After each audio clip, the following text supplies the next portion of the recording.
নমস্কার বন্ধুরা, আমার চ্যানেলে আপনাদের সবাইকে স্বাগত। আমাদের হজমের সমস্যা কিন্তু কম বেশি প্রত্যেকের ঘরে সবার থাকে।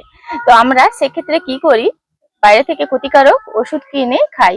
সেই ওষুধটা না খেয়ে শরীরে ক্ষতি না করে আপনারা যদি এই ঘরেই এই স্বাস্থ্যকর হাজমোলা বানিয়ে নিতে পারেন, সেটা কিন্তু হজমের ক্ষেত্রে খুবই ভালো কাজ দেয়।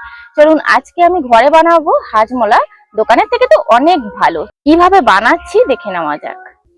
আজকে যে হাজমোলাটা বানাবো পুদিনা ফ্লেভারে। তো পুদিনা আমাদের শরীরের জন্য অত্যন্তই ভালো, ওই জন্য আমি একদম তাজা পুদিনাটা তুলে নিয়েছি।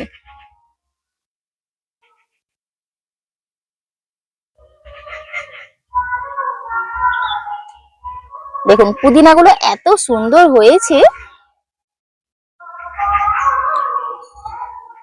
এইটুকুনো হলে হয়ে যাবে।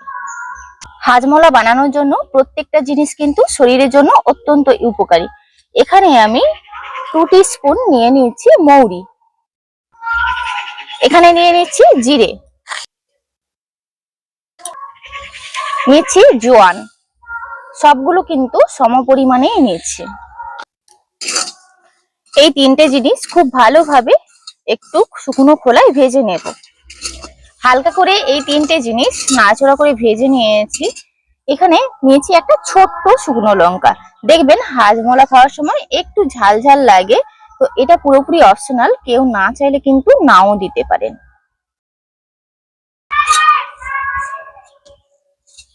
আর 8-10টা মতন নিয়েছি গোলমরিচ।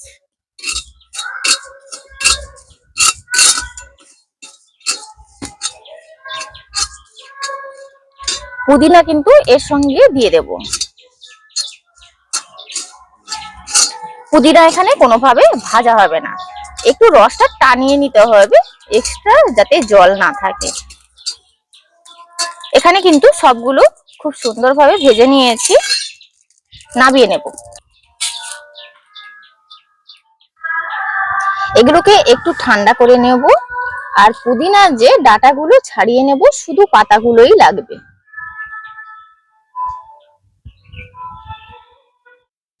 ওয়ান টিস্পুন এখানে নিয়েছি আমচুর পাউডার, আর নিয়েছি পরিমাণ মতন বিট লবণ। সাদা লবণ নয়, বিট লবণ। বিট লবণ আর আমচুর পাউডারটা মিশিয়ে নিয়েছি।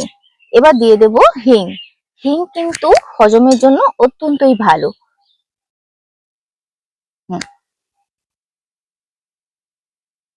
খুব সামান্য একটু হিং নিয়েছি।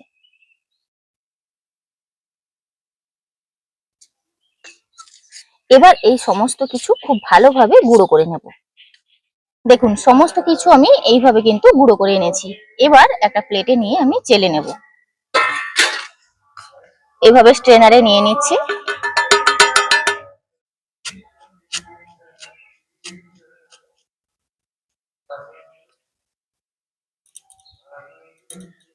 এই যে দেখুন, এই দানা দানাগুলো আবারও কিন্তু আপনারা শিলপাটায় গুঁড়ো করে বা মিক্সিতে গুঁড়ো করে আবার দিয়ে নিতে পারেন। এখানে দেখুন আমি এখানে গুড় নিয়েছি। চিনি আপনারা দেওয়ার চেষ্টা করবেন না, কারণ কি চিনিটা স্বাস্থ্যের পক্ষে মোটেও ভালো নয়।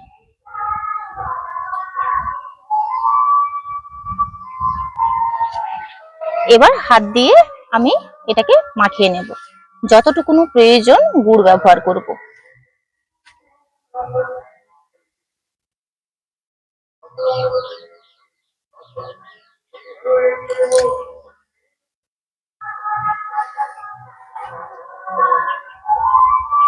একসঙ্গে সব গুড় দিয়ে দিলে কিন্তু অসুবিধা হয়ে যাবে। যতটুকু প্রয়োজন এখানে আমি গুড় নিয়ে নিচ্ছি। আর গুড় যেহেতু আঠালো জিনিস, এটা একটা সুন্দর ডো তৈরি করতে সাহায্য করবে এবং গুড় স্বাস্থ্যের পক্ষে খুবই ভালো।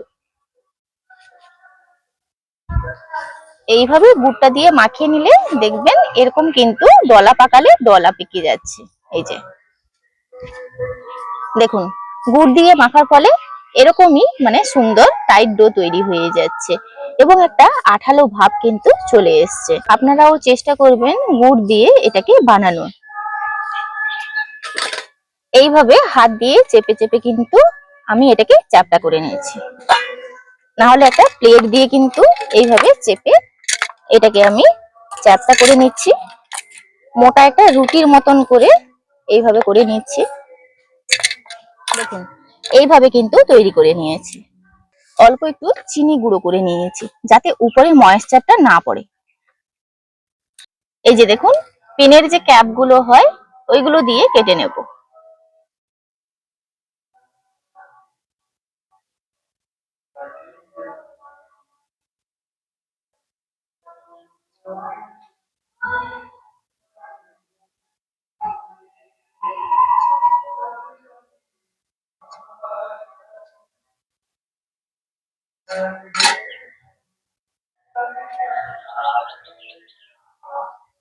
দেখুন এইভাবে আমি কেটে নিয়েছি।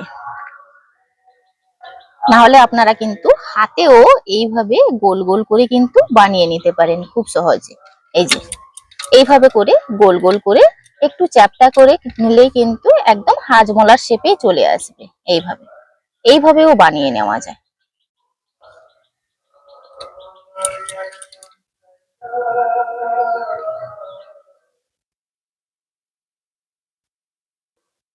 সাইড গুলো আমি এইভাবে তুলে নিয়েছি। আর এইগুলো দেখুন, এইগুলো যে আমি কেটে রেখেছি, এগুলো কি এইভাবে কেটে নেওয়ার ফলে একটা মাপের আসবে, ছোট বড় হবে না। এইভাবে করে কিন্তু আমি সব হাজমোলা গুলো বানিয়ে সরাসরি এই চিনির মানে গুঁড়ো চিনিতে দিয়ে দিচ্ছি। গুঁড়ো চিনিতে দেওয়ার কারণে কিন্তু কোনোভাবে উপরে জল কাটবে না। এই যে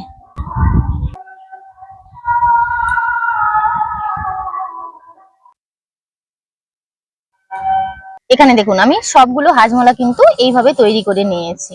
এবার খুব ভালোভাবে চিনির গুঁড়োটা দিয়ে কোট করে নেব।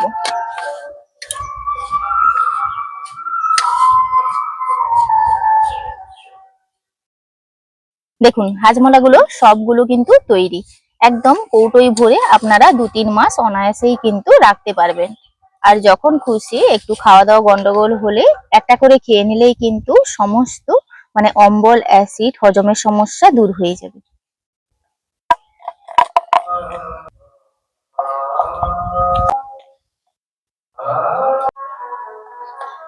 তো আপনারা দেখতেই পেলেন কত সহজে কিন্তু স্বাস্থ্যকর ভাবে হাজমোলা ঘরেই বানিয়ে ফেললাম। এটা কতটা উপকার আপনারা না বানালে বিশ্বাসই করতে পারবেন না।